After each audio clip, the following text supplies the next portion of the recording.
Hello my dear friends, welcome to Suman education TV. నేను మీ Karnati Ashok Chakravarthi. To do యాక్షన్స్లో మనం చూస్తుంది ఏంటి అంటే సెంటెన్సెస్ ఆల్రెడీ రాసాము. Conversation with had and past టెన్స్ని ఇండికేట్ చేస్తుంది. కంప్లీట్గా ఈ 8 సెంటెన్సెస్ ఏవైతే ఉన్నాయో ఏ సెంటెన్సెస్ బి సెంటెన్సెస్ హ్యాడ్ని బేస్ చేసుకునే ఉన్నాయన్నమాట. ఫస్ట్ క్వశ్చన్ ఏంటో చూడండి. How many hours did you have to wait yesterday? అయితే before we start this conversation నేను ఒక ఇంపార్టెంట్ పాయింట్ చెప్తాను. ఏంటంటే ఈ సెంటెన్సెస్ ఎక్కువగా యూస్ చెయ్యం. We may use positive sentences a lot. there is a chance of using positive sentence here with this to do action, but negatives, helping verb questions, WH questions మనం ఎక్కువగా use చేయం. Remember, ఎప్పుడైతే not used much అని చెప్తానో అది గుర్తుపెట్టుకోండి, used much అని చెప్తానో అది కూడా గుర్తుపెట్టుకోండి. ఇవి ఎక్కువగా మనం యూస్ చెయ్యము. How many hours did you have to wait yesterday? నిన్న నీకు ఎన్ని గంటలు వెయిట్ చేయాల్సి వచ్చింది అని. ఎన్ని గంటలు వెయిట్ చేయాల్సి వచ్చింది. I had to wait 3 hours. నిన్న 3 గంటలు వెయిట్ చేయాల్సి వచ్చింది అని అర్థం. ఇక్కడ చూడండి, పాస్ట్ ఇండికేటర్ యూస్ చేస్తాం. పాస్ట్ టెన్స్ రాసినప్పుడు పాస్ట్ ఇండికేటర్ని యూస్ చేస్తామని చెప్పాను. ఫ్యూచర్ టెన్స్ని రాసినప్పుడు ఫ్యూచర్ ఇండికేటర్ రాస్తామని చెప్పాను. But if you don't use these indicators, will the sentences be wrong? Sentences రాంగా? కాదు, సెంటెన్సెస్ రాంగ్ ఏమి కాదు. కాకపోతే ఏంటంటే ఇన్కంప్లీట్ అవుతున్నాయి అన్నమాట. Sentences incomplete. ఇక్కడ మనం I had to wait 3 hours అంటే I had to wait for 3 hours అనొచ్చు, I have to wait 3 hours అని కూడా అనొచ్చు, ఏం ప్రాబ్లం లేదు.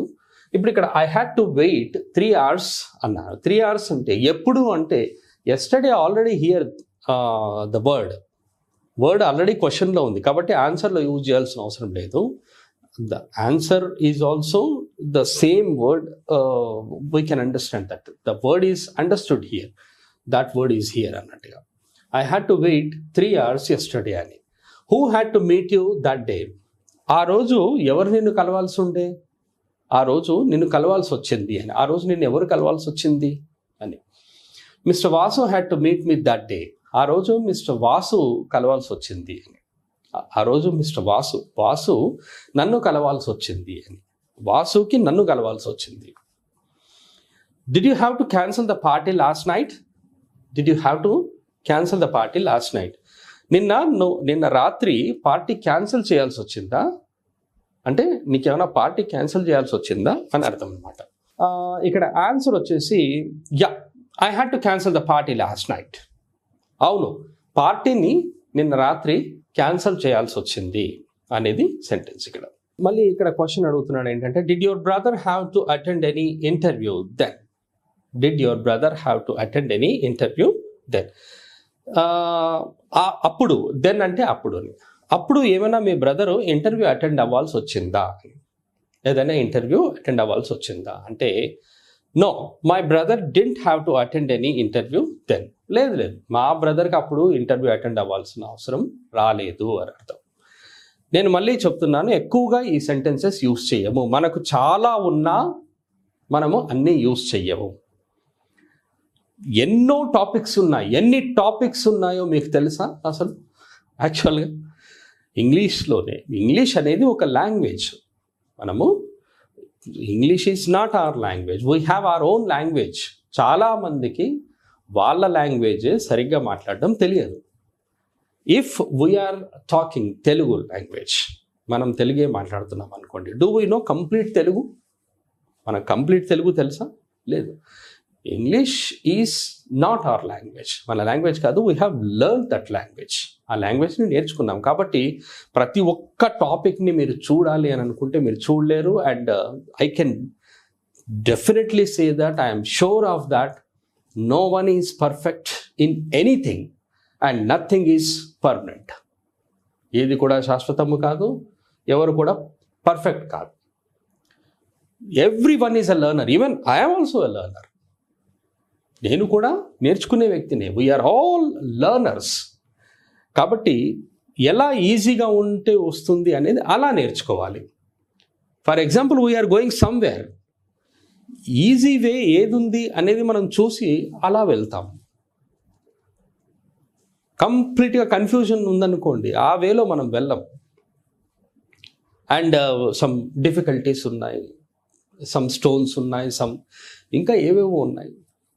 So we don't go that way, we search for easy ways. అలాగే ఈజీగా ఉంటుంది అనేది మనం ఈజీ వేలోనే చూడాలి. How many hours did you have to wait yesterday అన్నాం. ఇది WH క్వశ్చన్ అవుతుంది. This is WH question, my dear. This is, and I had to wait 3 hours. This is positive sentence, my dear. Who had to wait, who had to meet you that day? ఎవరు నిన్ను కలవాల్సి వచ్చింది అని అర్థం చూడండి. ఇక్కడ who had to wait అన్నాము. దీన్ని సెంటెన్స్ని ఇంకొక విధంగా రాయొచ్చు. Who did have to meet you అనాలి. హూ డిడ్ హ్యావ్ టు అనొచ్చు, హూ హ్యాడ్ టు అనొచ్చు. ఇంతకుముందు నేను చెప్పినట్టు who had to meet you that day. This is WH question, my dear. And Mr. Vasu had to meet me that day. Mr. Vasu had to meet me that day. This is positive sentence. Did you have to cancel the party last night? This is HV question, my dear. Helping verb question. And yeah, I had to cancel the party last night. This is positive sentence. Did your brother have to attend any interview then? And this is helping verb question, my dear. I will write here helping verb question. And no, my brother didn't have to attend any interview then. This is negative sentence.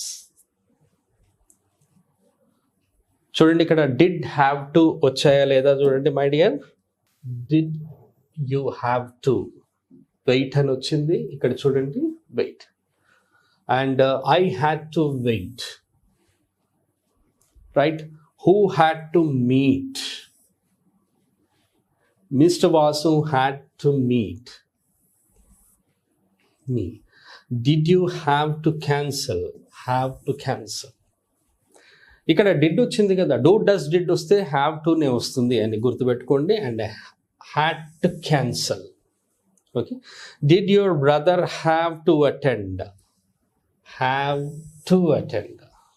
Okay. No, my brother didn't have to attend. Didn't have to attend. I will remind you of this. ఎలా practice చేయాలి ఒకసారి చెప్తాను చూడండి. How many hours did you have to wait yesterday? ఇలాగే practice చేయాలి. How many hours did you have to wait yesterday? I had to wait for 3 hours. నేను అలాను for use చేసినా use చేయకపోయినా ఏమీ ప్రాబ్లం లేదు. I had to wait 3 hours. Who had to meet you that day? Mr. Vasu had to meet me that day. Did you have to cancel the party last night? Yeah, I had to cancel the party last night. Did your brother have to attend any interview then? No, my brother didn't have to attend any interview then. ఇలా practice చేయాలి. Okay. Pronunciation కూడా గుర్తుపెట్టుకోండి, my dear friends. Pronunciation ఫారినర్స్ని మనం follow అవ్వాల్సిన rule ఏమీ లేదు, అవ్వాలని rule లేదు. ఫారినర్స్ లాగా మీరు ఇంగ్లీష్ మాట్లాడాలని రూల్ లేదు. We are Indians and you can speak like an Indian. Indian లాగా మాట్లాడితే చాలు. అండ్ ఈజీ వేలోనే మీరు ప్రాక్టీస్ చేయాలి. Simple words, easy sentences and simple sentences use చేసి మాట్లాడితేనే ఎదుటి వ్యక్తులకు అర్థమయ్యేలాగా మాట్లాడితేనే బాగుంటుంది. అర్థం కాకుండా మాట్లాడితే మీరు ఎంతసేపు మాట్లాడినా వేస్ట్. సేమ్ థింగ్ ఏంటి అంటే చాలా టాపిక్స్ ఉన్నాయి. అన్ని టాపిక్స్ మనం డిస్కస్ చేసుకుంటే ఏ టాపిక్ కూడా ఏది ఎక్కడ అన్నది మనమే కన్ఫ్యూజ్ అయిపోయి అర్థం కాదు. అందుకనే అర్థమయ్యే విధంగా నేర్చుకోవాలి. అండ్ చాలా తక్కువ టాపిక్స్ని చూసుకోవాలి. అన్నెసెసరీ టాపిక్స్ని పక్కన పెట్టుకోవాలి. అవంతా లైఫ్లో యూజ్ ఉండవు. I hope you have understood so far, my dear friends. Thank you very much. Have a nice time and have a nice learning. All the best.